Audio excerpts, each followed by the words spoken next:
We're going to do something a little different today. We're actually going to do a moderated Q&A. So I'll let you in on a little secret. I've never done a moderated Q&A. So good luck, Mike. Oh, great. That's perfect. But I love the microphone, so I think I'll be able to get through it. But before we begin, I just would like to read Michael George's bio. President and CEO Mike George was named president of QVC in November 2005 and CEO in April 2006. In this position, he is responsible for overseeing QVC's operations in the U.S., Japan, Germany, UK, Italy, France, and a joint venture in China. Under Mike's leadership, QVC has become a premier lifestyle brand and shopping destination my wife loves. QVC is now one of the world's largest multimedia retailers, with QVC TV reaching more than 350 million homes worldwide, and traffic on its e-commerce sites receiving more than 880 million visits in 2014. Mike came to QVC from Dell, where he was chief marketing officer and general manager of its U.S. consumer business. In this role, he was responsible for building the Dell brand globally, developing its global e-business and CRM capabilities, and leading its $8 billion U.S. consumer business. Prior to this time with Dell, Mike was a senior partner in McKinsey & Company and led the firm's North American retail industry group. He also served as a member of the firm's partner evaluation committee. Mike serves on the board of directors for Liberty Interactive Corporation, Brinker International, the Kimmel Center, Alex's Lemonade Stand Foundation, and the Pennsylvania Business Council. He is also chair of the Corporate Council for the National Constitution Center. He served on the Payless Shoe Source Board of Directors from 2003 to 2006, and Mike earned his bachelor's degree from Northwestern University in Evanston, Illinois, and his master's degree in finance from Northwestern University's Kellogg Graduate School of Management. So without further ado, a big warm welcome from Mike George.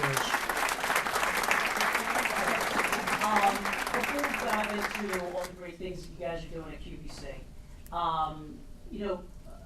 give us a little bit of your background, how you landed up QVC.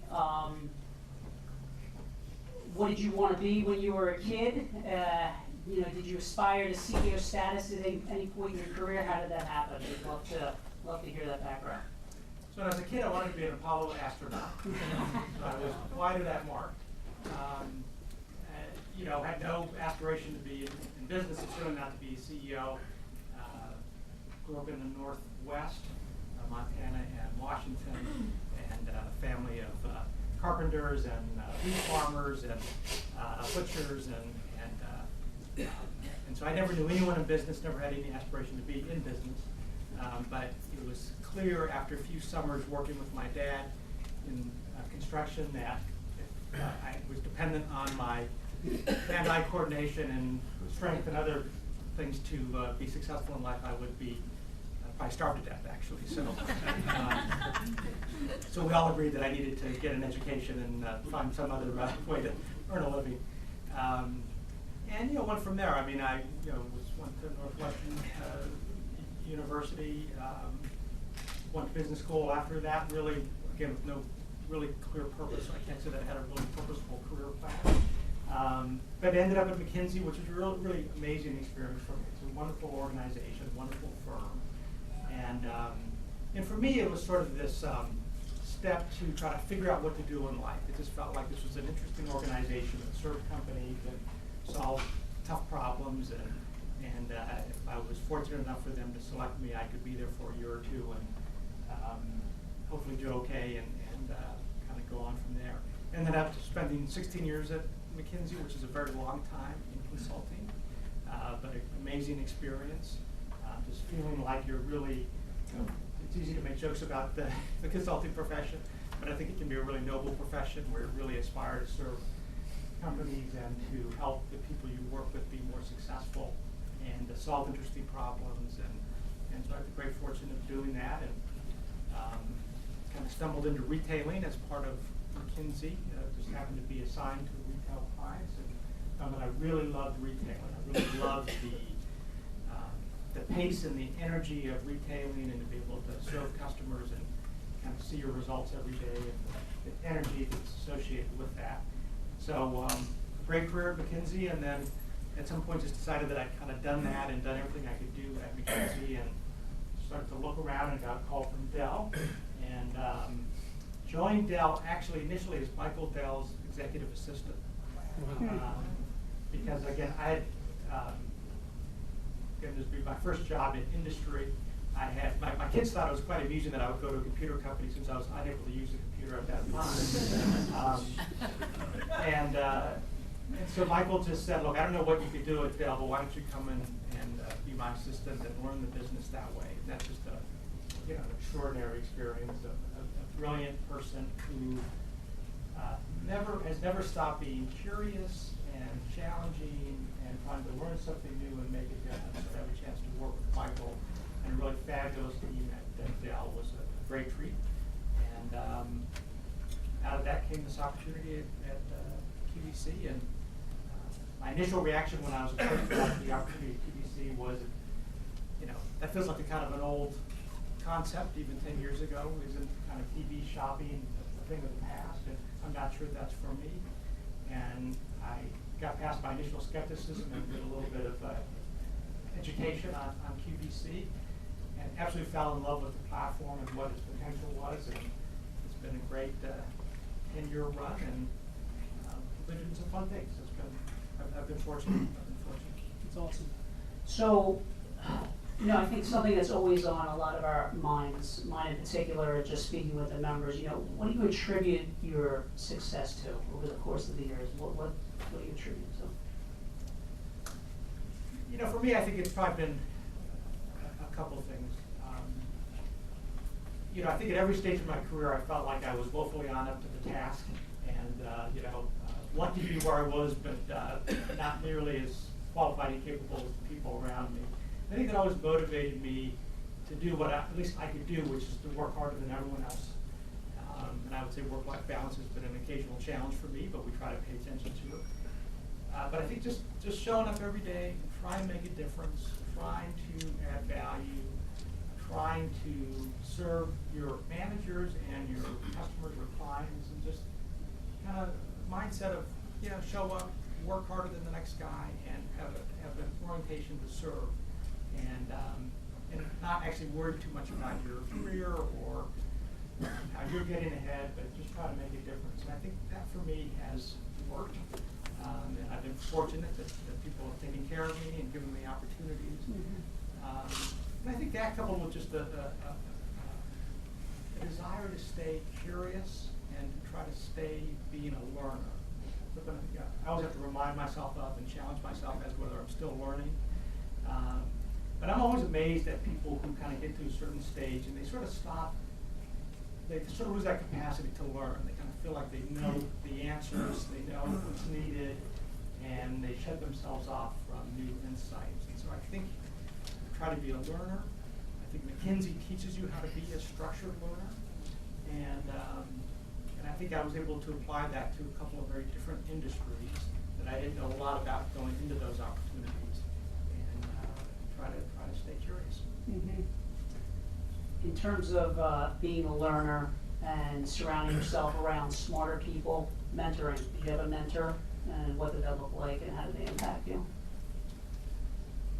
I would say I've had so many people in my career that have helped me in different ways, and I don't know that at any point I ever identified any individual as a mentor in a really kind of focused way, but I was always surrounded by really talented people who took an interest, and I look back at my career and I'm so grateful for so many of those people. I can think of when I joined McKinsey and felt totally out of place and not prepared for this environment.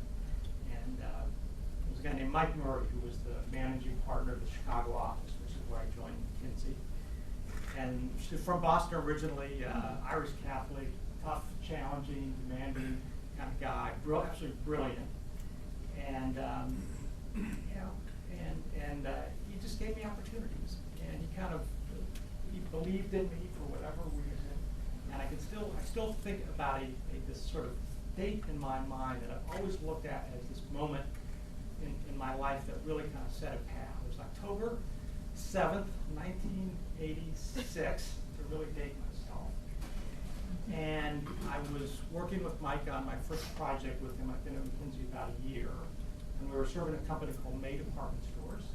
Which at that time was the largest department store company in the world, now part of Macy's, run by this really extraordinary person named Dave Farrell. He's been the CEO for 20 years, and also famous for being a tough, challenging kind of boss.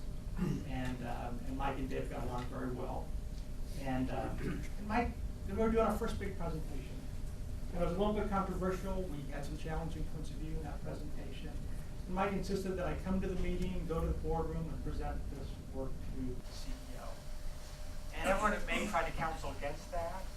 You don't bring junior people into meetings with Mr. Farrell, and let the senior partners kind of make that presentation. And Mike insisted that I do it. And I sided with the people at May. I said, no, I think if I don't go to that boardroom, I'll make this presentation. And I was scared out of my mind. And in this big sort of classic wood panel boardroom, and I started to make the presentation, and Mike had this wonderful stage whisper that everyone within 100 miles could hear him when he whispered about something. So I'm making my presentation, terrified, practiced all night long. And I hear Mike lean over to the other partner and whisper, I told you this kid was good. And he did it on purpose, and he did it to reassure me. And it was like, maybe I can do this.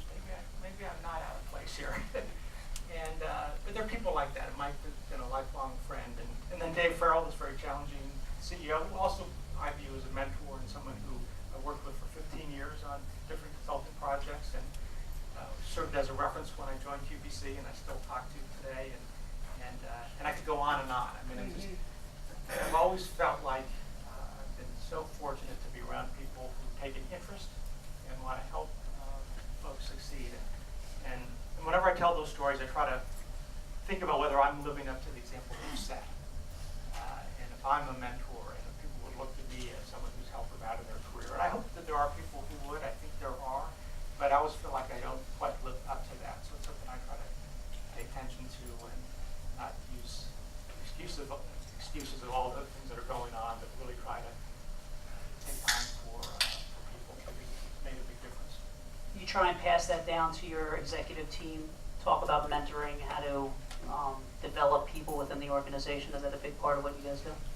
It is a big part of what we do. We have this very unique business, and there's really no kind of preparation that prepares you for QVC, because it's kind of a totally unique business model. And so we really tried to focus on developing our people, both people that we bring into the company at a senior level and the folks that come up through the company. We do have formal mentor programs and training and development programs. And I think we've worked hard to try to kind of instill that value that our job is to grow the next generation of leaders. And we really worked hard on, as a senior leader team, having a view that our people are our greatest asset, that we all own our people, whatever function or organization or country they happen to be working in at the time. And spend days and days every year trying to really talk about our people, how we're moving them around, how we're developing them. So it is a value that I think that our whole leadership team shares, and we really try to invest in. All right, so this one I'm going to read word for word. I want to get it right now that we're talking about the business. I was reading some information and watching some videos online, and at the shop.org summit, you talked about how you thought mobile was going to be this cool factor, a convenience for early adopters, but you couldn't imagine customers waiting to engage with QVC on a little screen. How have smartphones changed the business? It really has been extraordinary for us. So one of the surprising things we share with people about QVC is that we're the second largest mobile commerce retailer after Amazon.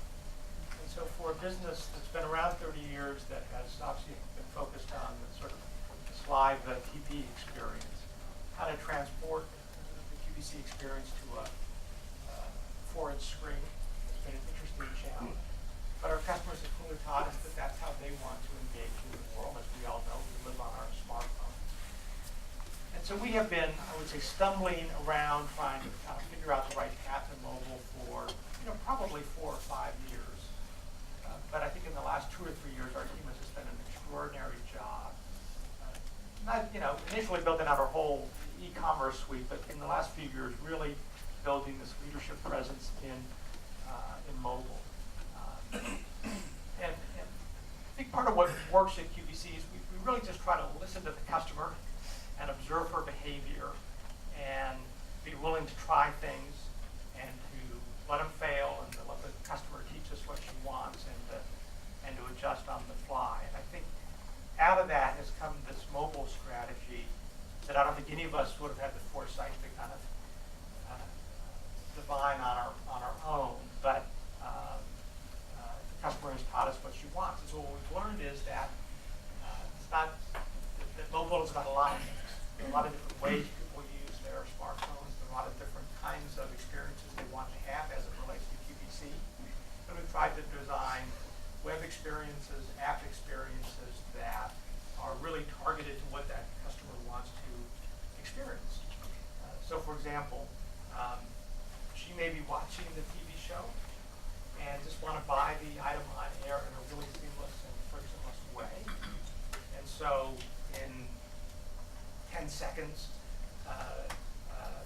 touch your finger to the phone and the fingerprint ID will recognize you and make one click and you purchase whatever item is on air at that moment. In this kind of highly synchronized way. And the website is always, they have it. No, it's not scary, it's good.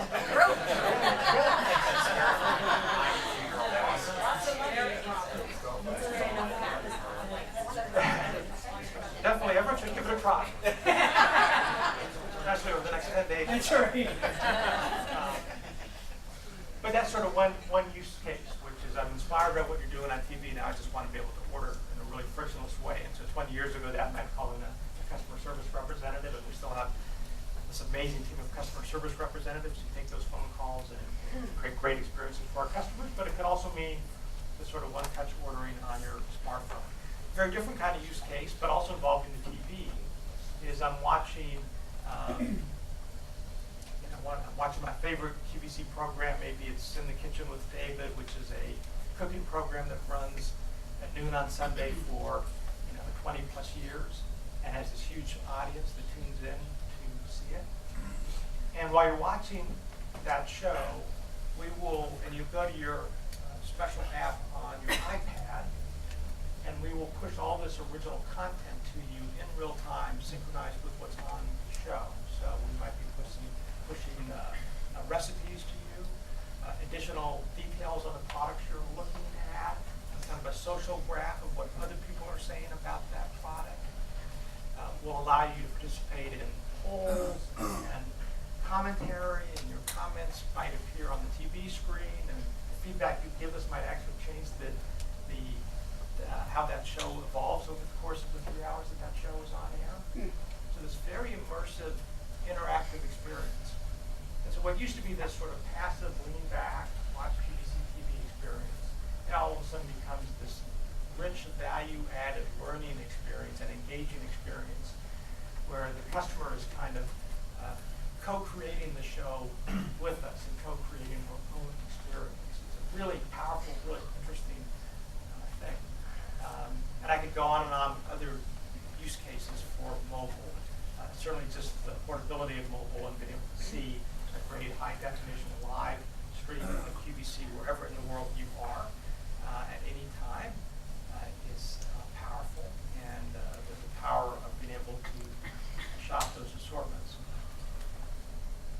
I would say the one other thing on mobile, and then I'll move off it, is I think our team did something really wise. It was our team, not me, for sure, a year or two back, and they said, mobile is where the customer lives, and so it has to be the flagship experience. It has to be the best experience. Because I think prior to that, the mindset had been, how do you narrow down the experience and cherry pick the experience to make it work on a really small device? And maybe you can't do everything. If you want to do everything, you got to go to your PC or you got to call your customer service representative. And the team said, no, we're going to make it the best experience.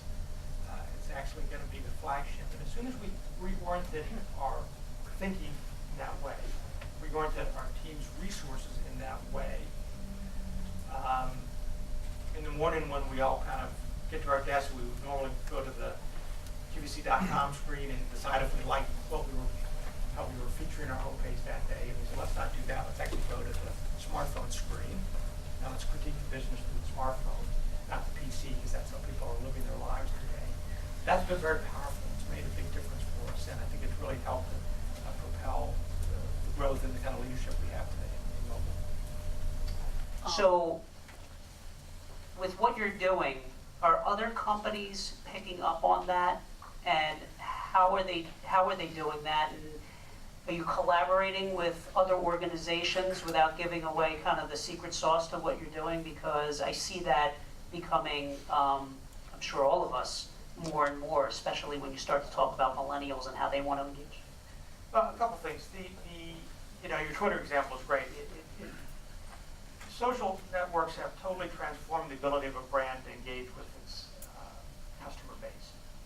And you see a lot of people trying a lot of things, and you try to be a student of the industry and see what other people are trying, and many with great success. But I would also say that many try to form these kind of inauthentic experiences, and it sort of feels like what it is, which is a brand and a marketer trying to entice you to check out their Facebook page or their Twitter feed, and you don't have any real connection or engagement with that brand, unlike a personality, let's say.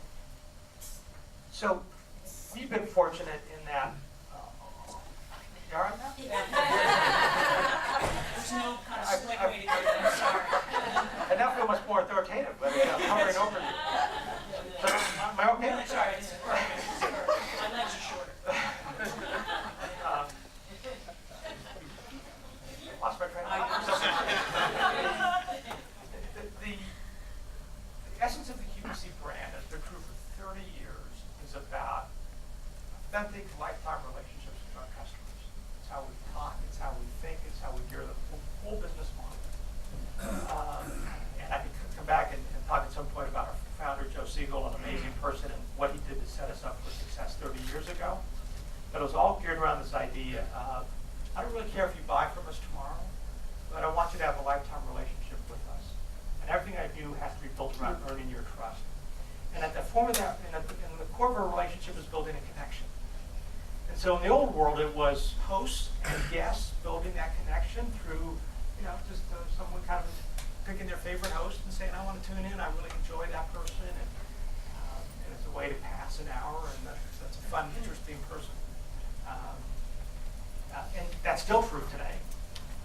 And our hosts and guests play an amazing role in our business.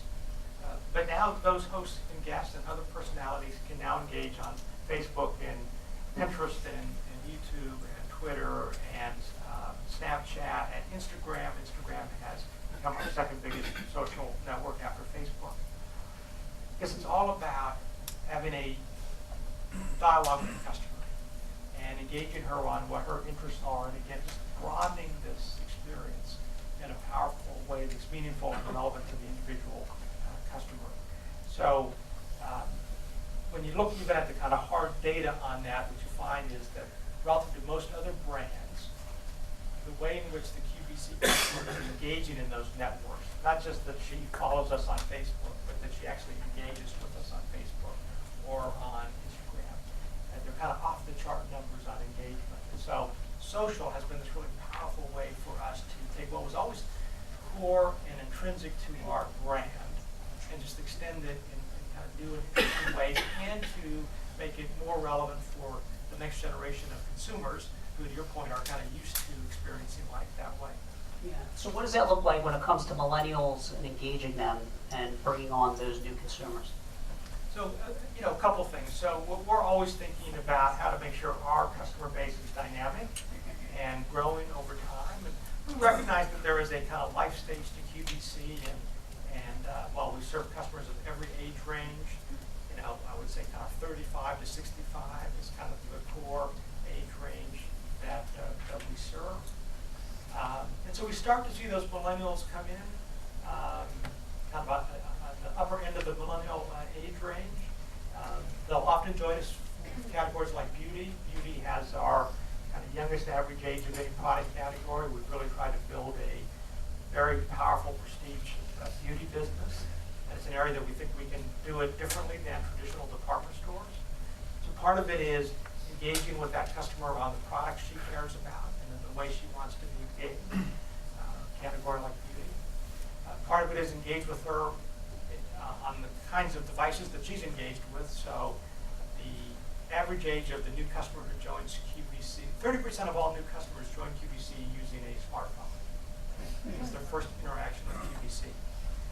And that 30% that use a smartphone are dramatically younger than our average age, as you might expect, although everyone's using a smartphone, but the average age range is much younger. So it'll kind of be where she is, engaging with her with the product she wants and the experience that she wants. And we've seen our average age decline every year for a number of years now.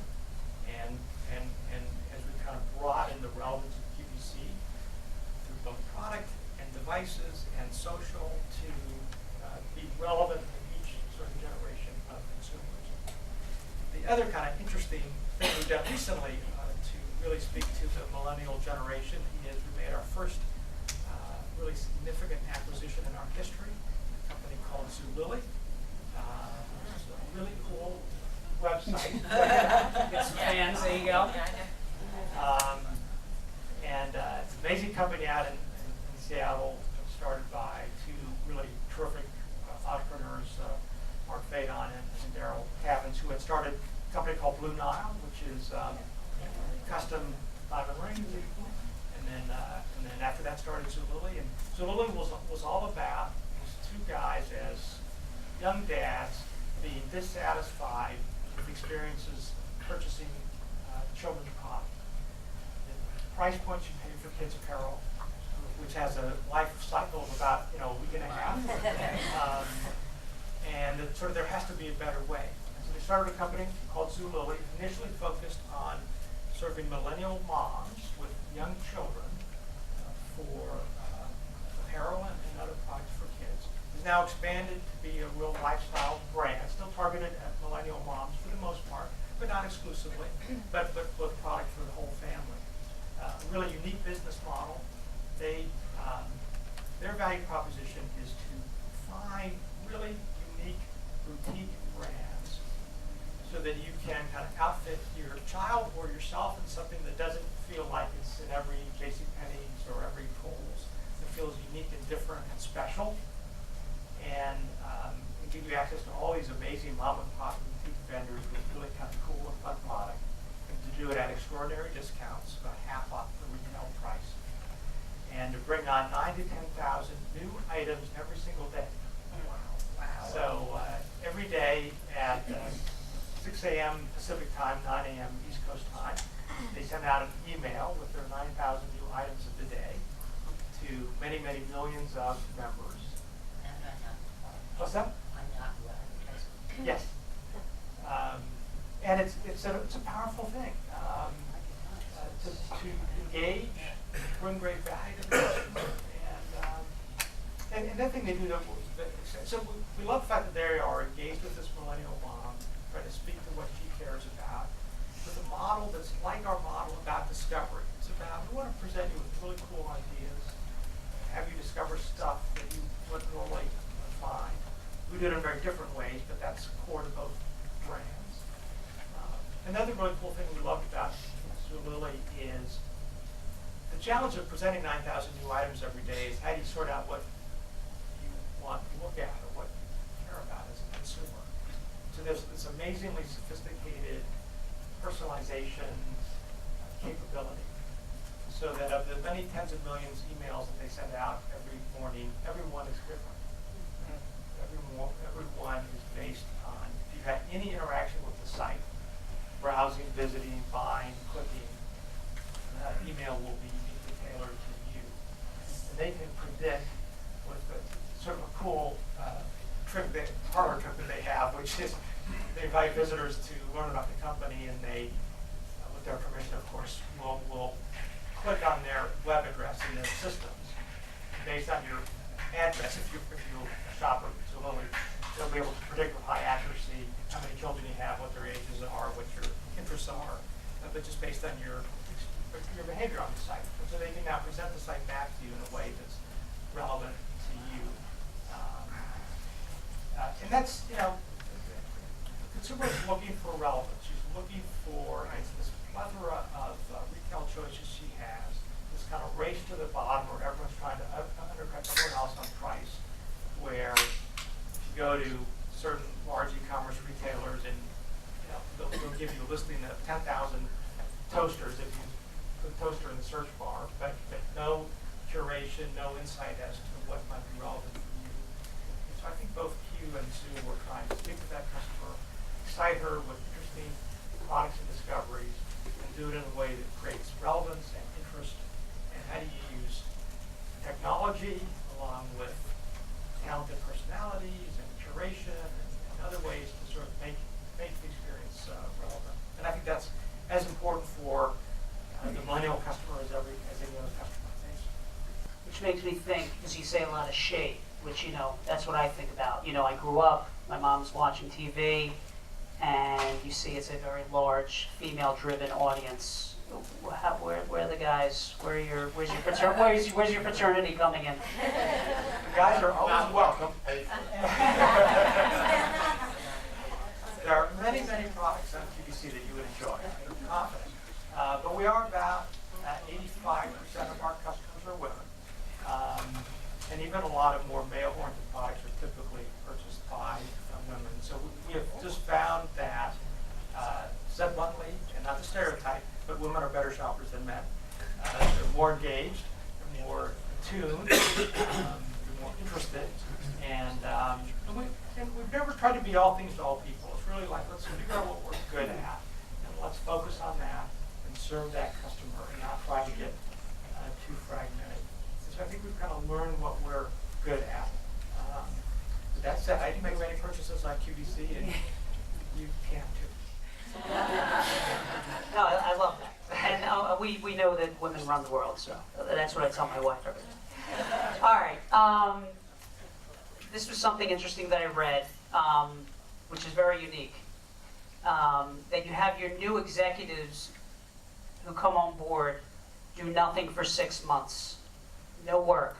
All they have to do is learn, absorb, jot down the good and the improvements that they can make to the org, and it's very unique. So I'd love to hear, how the strategy came about, and do you know of other organizations that are taking a similar approach? So, I started to really focus on this several years ago, having seen how difficult it was to bring people into our company and be successful. And from my own experience joining QVC and how I went about trying to learn this unique business. And one of the things that became obvious is that, when you're bringing senior people into the company, you're bringing in people that are extraordinarily talented, have amazing experiences, are very bright, very capable, and are used to having a lot of impact. And so they want to come in and day one have impact. And they always ask me as part of the interview process, so what kind of impact should I think of having the first 90 days? And the answer, or 6 months, and the answer is always absolutely none. And if that's your focus, that's a bad decision. Because what would happen is they would come in and they would make a lot of judgments about the business, about the people, about the culture, some of which were very insightful and some of which were absolutely wrong. And they would struggle to ever really embrace the business and the model. And the hardest thing for a really talented person to do, as I'm sure everyone in this room appreciates, is to pull back, not want to offer an opinion, not want to come in and make a difference, not want to have that kind of day one impact. And so I almost got to the point where I said it's actually a rule that you can't do anything for 6 months, because I would make this speech and then people would ignore me and try to do things in the first 6 months. And so we have fun with it, but we really do try to say the first 6 months should be about onboarding, learning about the unique business model, learning about the culture of the company, which is very, very important to us, because we're in a marathon. This is a hard business. It's hard today. It's hard next week. It'll be hard 10 years from now, but we're in it for the long term. We want to create an extraordinary enterprise for the long term. And so your value to us is going to come years into the future. And if you embrace that, this great gift you can have at a later stage in your career to come in and have the gift of being able to learn. But it is so hard for people to do.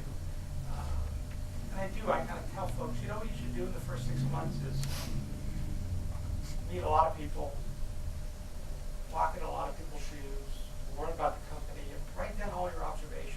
Write down the things that you think are great, the things you think are terrible, the things you think should be changed. Write it all down. Write it all down. But don't tell anyone. Do not tell anyone.